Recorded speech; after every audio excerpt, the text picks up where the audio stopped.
Hey everyone, it's Austin Solomon, the Solomon Group at Coldwell Banker, coming to you live with the episode of the Real Wausau Real Estate Show. Today's episode, how to price a home in 2021. And you might say, Austin, how do you price a home in general, let alone in 2021, right? So today we're mainly talking about what's the difference in this market that we're in and how that differs from the past markets, right? So normally what we do when we come up with a value for a home is we use the comparison approach, right? So for simplicity, if you have a 3-bed, 1,500 square foot home, we look at what other 3-bed, 1,500 square foot homes are selling for, and then we just make adjustments based on the differences like updates, lot size, location, bed, bath count, etc., right? And that's how we normally come up with the value. And we still do that in 2021. That's still the basis for how we come up with the value. There's a couple of things that are of utmost importance in this market that I want to highlight, right? So 3 words in this market. So number 1, you have to really look at the current market and the current supply and demand for houses in your price range, right? And the market has been fluctuating too. So a couple things to unpack here. Number 1, market has been fluctuating. So, for example, in the spring of 2020, COVID came out, right? The market was still actually pretty hot, but it did have a slight lull in that March, April, and then it shot up between May and October. Then in November, it started to ease off again. The market started to soften.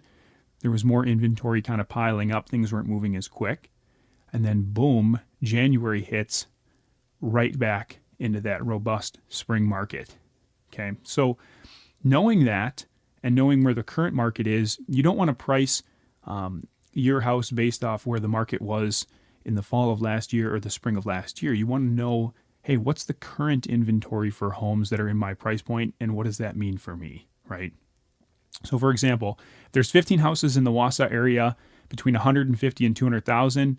And all but one of those homes, all of one of those 15 has an accepted offer on it. That's a great market to be in as a seller because you're only competing against one other home. So buyers have very minimal options. And if there's a lot of buyers with high demand, you're going to see that the seller of that house is going to be able to get more for that home because of the limited supply in that price point. Okay. All right. Number 2, you got to look at the right comps. So again, going back to our example, we always use comparisons to say, hey, what have other similar homes sold for in nearby locations in similar areas? But you have to look at the right comps. A lot of people, again, you don't want to put too much weight on what the home across the street sold for a year ago. Now you might say, hey, that is the closest comparison as far as location goes to what your home is. But again, buyers out in the marketplace right now, they're not doing research as far as like, hey, what did the house across the street sell for, 12 months ago? Like buyers are looking at what's currently on the market, and based on those homes that are currently out there, which home is the best bang for the buck, is the nicest house, right? So you don't want to put too much weight on what the home sold for across the street. Again, and that's in a different market too. If it was 12 months ago, if it was a month ago, that might be a little different, right? But even 12 months ago is quite a bit different market than it is today. So you got to select the right comps. And right now, with the market going up, you want to use more recent comps, more recently sold in the last few months. Selecting comps from a long time ago, again, comps, comparable homes, those are different markets. And so using or putting too much weight on those, can sometimes lead a seller to the wrong pricing. Number 3, then taking into those factors, right? So you looked at the right comparisons and you know the market, you know the supply and demand for the homes that are in your price point. Then you want to price your house at the top of what's sold and then adjust it for the current market conditions. So you price it at the top of what's sold and adjust for the current market conditions. So with house prices going up, right? If the homes in the past that are very similar have sold for 200,000, obviously you're going to price it at least at 200, right? And then when you look at the current market conditions, like, hey, our house is the best house that's available out in the market. Well, you're going to be able to get a premium for that, right? So again, it's very, it's house by house specific to exactly how you price it. So that strategy comes in more, house to house specific.